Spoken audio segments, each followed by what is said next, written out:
ገዛኝ ተስፋዬ ይባላልው የሶሎን ተቋም ዳይሬክተር ነኝ።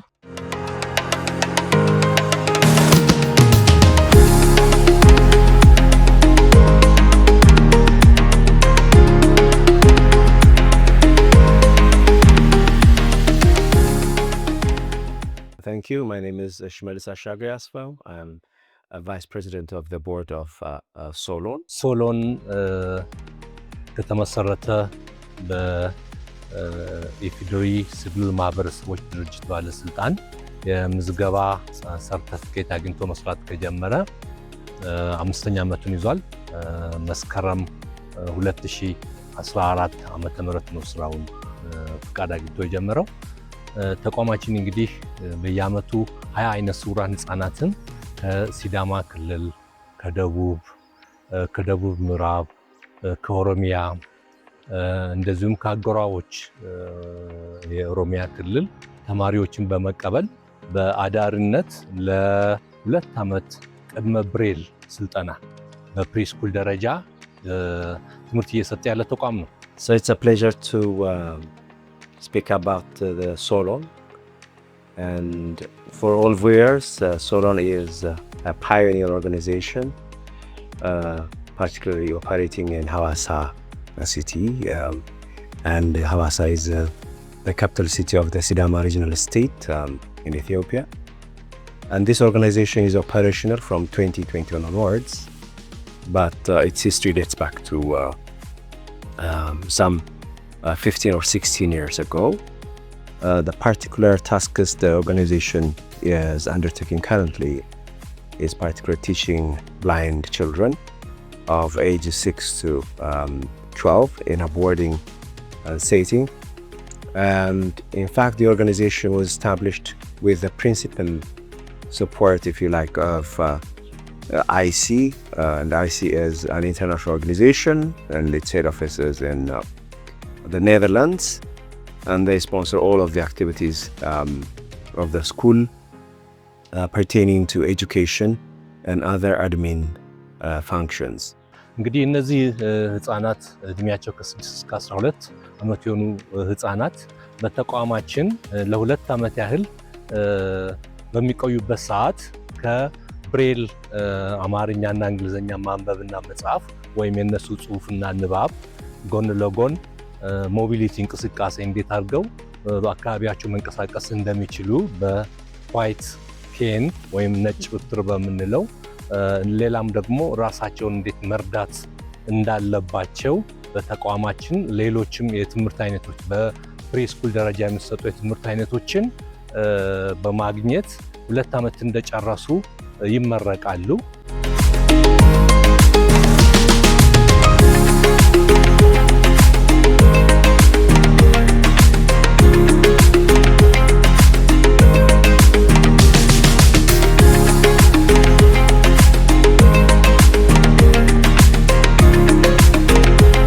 መምህርት ነፍሴ ናኔሳ እባላለሁ። የሃይስኩል መምህር ነኝ። የሶሎ ተቋም ደግሞ የሶሎን ተቋም የቦርድ አባል ነኝ። እንዲሁም በአይነ ስውራን ማህበር ደግሞ ጸሐፊ ነኝ።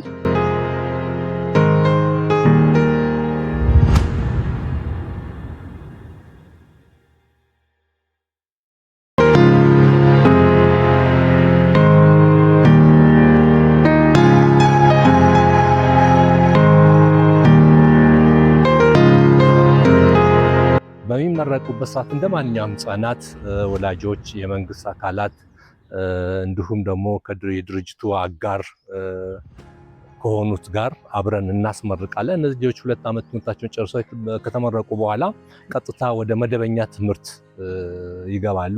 ይህም ሻሸመኔ ካቶሊክ አይነ ስውራን ትምህርት ቤት አለ። ረጅም ዓመት ተማሪዎችን ተቀብሎ በማስተማር ላይ የሚገኝ ተቋም ነው። መደበኛ ትምህርታቸውን ከአንደኛ እስከ 6ኛ ክፍል መደበኛ ትምህርታቸውን ይማራሉ። እንዲሁም ወደ ወላይታ ኦቶና አይነ ስውራን ትምህርት ቤትም እንደዚሁ የተመረቁ ተማሪዎች ገብተው መደበኛ ትምህርታቸውን ይማራሉ።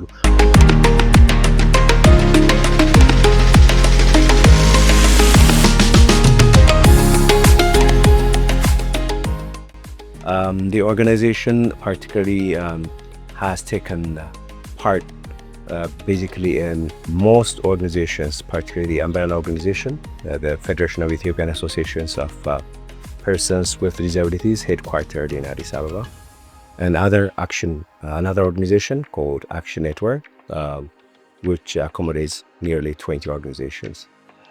Well, currently from 2025 onwards, Solon has engaged in community-based rehabilitation activities, particularly in the Hawassa town.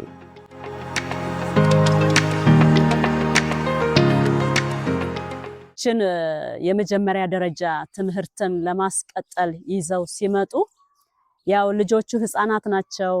እነኚህ ህፃናት አንድ የገጠማቸው ጉዳት ብዙ ጭንቅ ውስጥ የነበሩ ከዚህ በኋላ መኖር የሚችሉ ያልመሰላቸው ነገር ግን ተስፋ እንዳላቸው ይህ ተቋም እዚህ ቦታ ላይ በመገኘቱ ተስፋ እንዳላቸው አውቀው አሁን በሚያስተምሯቸው መምህራን በሚያስተዳድሯቸው እዚህ አስተዳደር ሰራተኞች ተረድተው እነኚህ ህፃናት የብሬልን ትምህርት የመጀመሪያ ደረጃ ቆጥረው ጥሩ ነገርን አግኝተው ወደ ትልቅ ተቋም እስከ ሃይ ስኩል አልፈው እስከ ዩኒቨርሲቲ ደርሰው እየተማሩ ያሉ በሎው እየተማሩ ያሉ በሌሎችም የትምህርት ሴክተሮች ላይ እየተማሩ ጥሩ ደረጃ ላይ እየደረሱ ያሉ ወጣቶች ያሉበት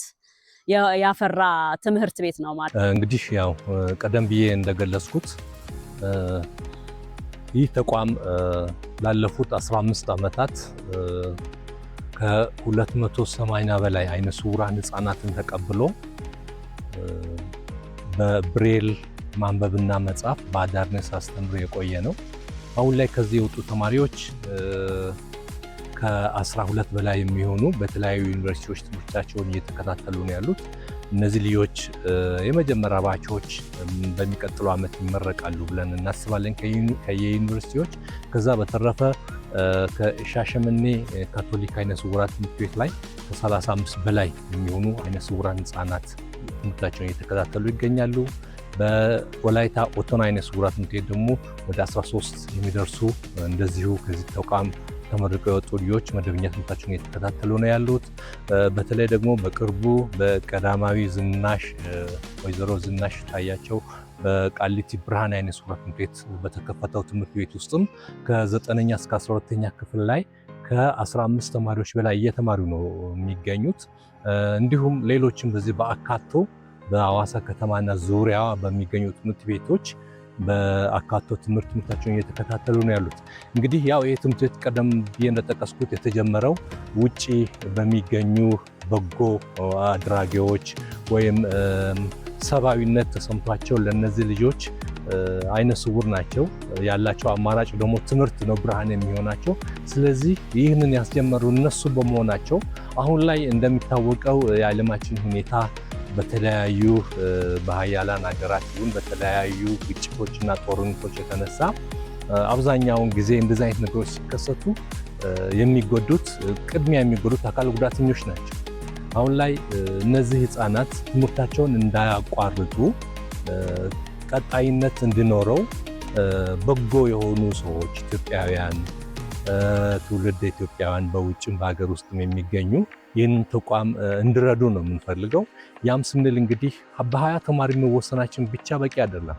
ፍላጎቱ ከዚህ በላይ ነው። ሆኖም ግን የተለያዩ ተጨማሪን ከ20 ተማሪዎች በላይ ለመቀበል የሚያስችለን ማደሪያ ቤት ያስፈልጋል፣ ሪሶርስ ያስፈልጋል፣ መምህራን መቀጠር አለባቸው። ያ የኢኮኖሚ ውስንነት በመቅጠሙ ብቻ 20 ተማሪዎችን ነው የምንወስዱ። እዚህ ላይ እንደምትመለከቱት ይሄኛው ህንፃ ከተጀመረ ከ15 ዓመት በላይ ሆኖታል። እንደዚሁ ቆሞ የቀረ ነው። ይህ ህንፃ ቢጠናቀቅ ተጨማሪ ተማሪዎችን የመቀበልና ለነዚህ ልጆች አክሰሰብል ምቹ እንዲሆን ማድረግም ስለሚያስፈልግ ይህን ህንፃ ለማጠናቀቅ በጎ የሆኑ ኢትዮጵያውያን ብረዱን የተማሪዎችን ቁጥር በበለጠ ለመጨመር የሚያስችልበት መንገድ ነው ያለው። On the other way, we have many important things to do in the future. We are planning to open up, at least increase the poultry project with the support of organizations. We are intending to open up the spaces for an inclusive environment which would foster the development and economic, education and health outcomes of persons with disabilities in Hawassa and all over the country. More importantly, our higher supporters are from the outside world. They donate us all of a sudden, so all the way around. So that's one interesting point to visualize. The board members are not paid. I, for example, I'm from Hawassa University, and others come from the same university, Hawassa University. Some are educators in the high schools. Some are professors at different educational institutions. So some others are project professionals, and we dedicated our time, our energy, and our knowledge for the prosperity of these children who are coming from different parts of the country. For example, from South Ethiopia regional state, from Central, from Borana region, Oromia, from Wolaga, and even from Sidama regional state. So we are not bounded by regionalism, which is only Sidama. So we admit children from all of the country. ስለዚህ ይህንን ተቋም መንግስታዊም መንግስታዊ ያልሆነውም ግለሰብም እያንዳንዱ ሰው በራሱ እርዳታ ይህንን ተቋም ቢደግፈው እጅግ በጣም ደስ ይለኛል። ምክንያቱም በዚህ በክልላችን በሲዳማ ክልል አንድ ተስፋ ነው የምንል። አሁን ብዙዎቹ ተማሪዎች በርግጥ አሉ። ነገር ግን አይነ ስውራን ተማሪዎች ትልቁ ተስፋቸው ምንድነው? እኔ ብሬል ነው ብዬ ነው የምወስደው፣ በራሴም ማለት ነው። በራሴም ስላየሁ ለምን ብሬል በእጃችን ካለ የሆነ መብራት ጠፋ እንዲሆነ ተቋረጠብን እያልን የምንጨነቀው ነገር የለም። ሪከርደር ግን አንድ ቀን ሊበላሽ ይችላል።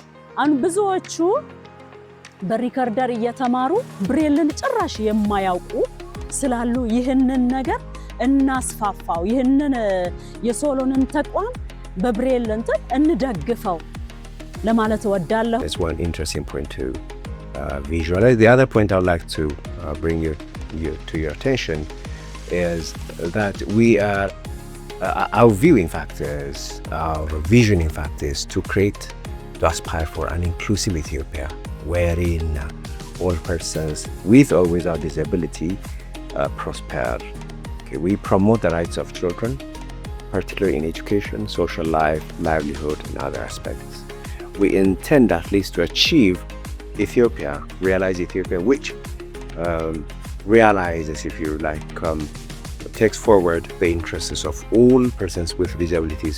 So long as they are prosperous, they will not be beggars in the streets. That's one very important, a grand vision of our school. So in order to realize this vision, we work together with many volunteers who support us by bringing in milk, who support us by bringing in other furnitures, blah blah. So that's one interesting point. This little guiding light of mine, I'm going to let it shine. This little guiding light of mine, I'm going to let it shine all the time, let it shine. We shall overcome, we shall overcome, we shall overcome each day.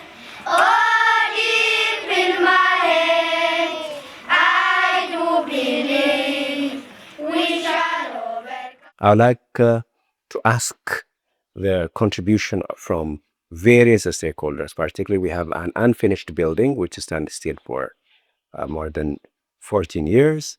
And if in case this building is completed, our vision will succeed, will realize in a nearer future. That's one important point I would like to bring to your attention.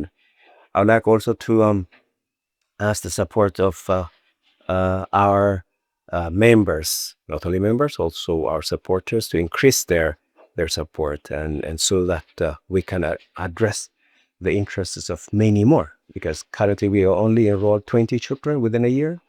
So children who are not educated in Ethiopia, particularly blind children, are in millions, and this is not and cannot really be addressed by the government alone. So we need to intervene to bring in these children to education, and education makes them economically, politically, socially, and culturally capable citizens.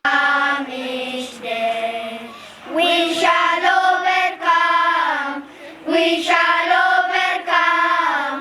We shall overcome each day. Oh, deep in my head, I do believe. ተቋማችን በዚህ አይነት ስውራን ህጻናትን በማስተማር ብቻ ሳይሆን ሌሎች በማህበረሰብ ተኮር ስራዎችም ላይ እየተሳተፈ ነው የሚገኘው። እንግዲህ እነዚህ ህጻናት ከተለያዩ አካባቢ ነው የሚመጡት፣ ከወላጆቻቸው ርቀው ነው የሚመጡት። ኃላፊነቱ በጣም ከባድ ነው። አንደኛ አይነ ስውራን ናቸው፣ ሁለተኛ ህጻናት ናቸው እና እነዚህን ህጻናት ለመርዳት በሐዋሳ ከተማ ከሐዋሳ ውጭ ያሉ ኢትዮጵያውያንም በሀገር ውስጥ ያሉ በውጭ ያሉ እነዚህን ህጻናት ድጋፍ እንዲያደርጉላቸው ነው የምጠይቀው።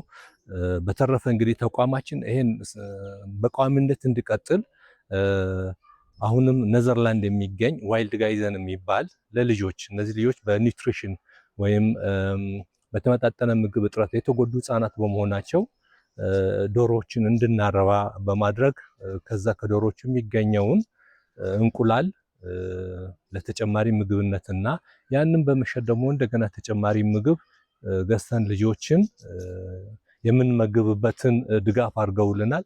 እንደዚሁም ደግሞ ሌሎች በገቢ ማስገኛ ስራዎች ላይ ለመስራት ተነሳሽነት ስላለን ግቢውም ሰፊ ስለሆነ በዚህ አይነት ስራ ላይ ለመሰማራት ተቋሙ ፍላጎት ስላለው እንደዚህ በገቢ ማስገኛ ላይ የሚረዳ አካል ቢኖር ደስ ይለናል።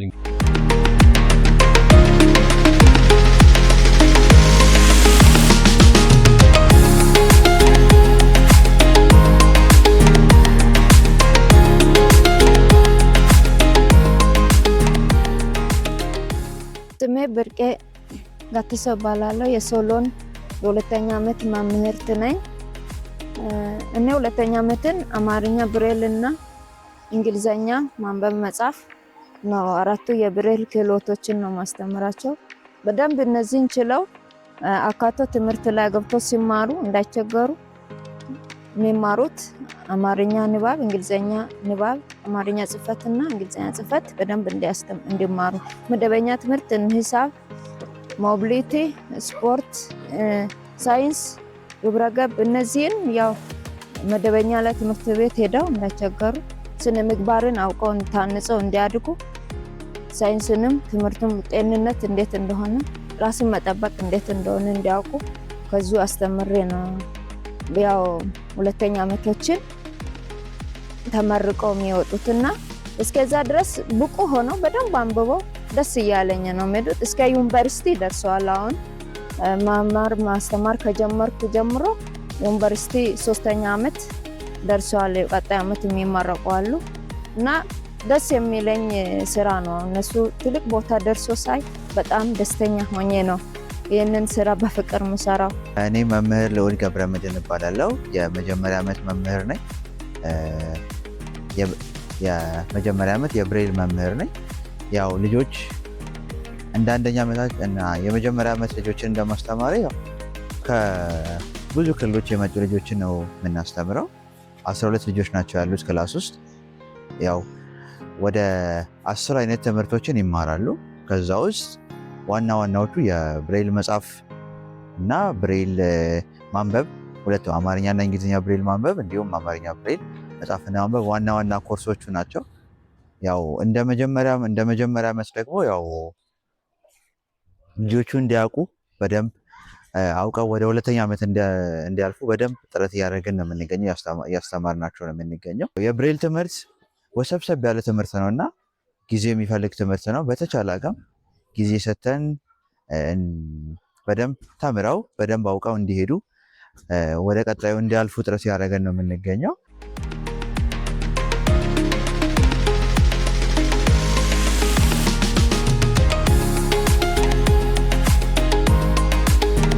ጸሎት አባት ባላለ በጸሎት በቅርብ ጊዜ እዚህ ትምህርት ቤት ጆይን አድርጓል። እንግዲህ ከዚህ በፊት ብዙ ስንፈልግ ነበረ እንደዚህ አይነት ትምህርት እንዲያገኝ። በዛ መሰረት ጥያቄያችንን ለነሱ ለዚህ ትምህርት ቤት አቅርበን ተሳክቶልን አስገብተናል። ከዛ በፊት ግን ቤት ነበር የሚውለው ትምህርቱን ባለማግኘት ማለት ነው። እና አሁን ትምህርቱን ከመሰጠት ከጀመረና እሱም አንዳንድ ነገሮችን ካየ በኋላ ለውጥ እንዳለውና እዚህ ለመምጣት ፍላጎት እንዳለው ጉጉት እንዳለው ቤት ከመዋል ይልቅ እዚህ መዋል እንዳለበት እንደገና ደግሞ ለነገ ለትምህርቱ የሚያግዘውን ነገር እያገኘ ስለሆነ ቀጣይነት እንዲኖረው እኛም የምንፈልገው የሚቻለውን ነገር እያደረግን በጠዋት እያመጣን እዚህ እየተቀላቀለ እየተማረ ነው። ከትምህርቱ አንፃር ያለውን ነገር ባላቅም አሁን እንደ ጅምር ጥሩ ነገር ውስጥ ነው ያለው። ተምሮም የሆነ አንድ ነገር ላይ እንደርስ ከዚህ ሰዓት ጀምሮ ውጤት ለነገ ውጤቱ ጥሩ ይሆናል ብለን ስላሰብን ከዚህ መነሻ ወደሚቀጥለው ወደ ፈለገው ትምህርት ተምሮ ህይወቱን መምራት እንዲችል ለሀገርም ለቤተሰቡም ለራሱም የሚጠቅም እንዲሆን ሀሳባችን ስለነበረ ከዛ አንፃር እዚህ ትምህርት ቤት አስገብተነዋል። ቤት ከተቀመጠ ብዙ ነገሮችን ስለሚያልፉት አሁን በዚህ እድሜው መጀመሩ በጣም ጥሩ ነው። የሚፈልገው ደረጃ ላይ ይደርሳል። እሱ ራሱን ካወቀ በኋላ ደግሞ ይህንን ነገር በማድረጋችን ደስተኛ ሆኖ እሱም ራሱ ቀጥሎበት የተሻለ ህይወት ይገባል ብዬ አስባለሁ። ባለቤቴም እኔም ቤተሰብም እንደዛው አስቦ ነው ወደዚህ ነገር የተቀላቀለ።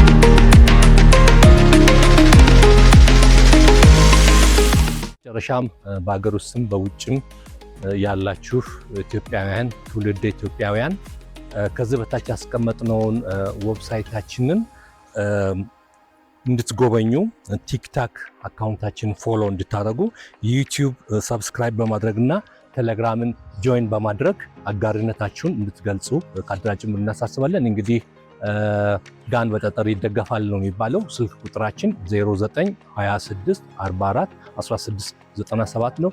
አመሰግናለሁ።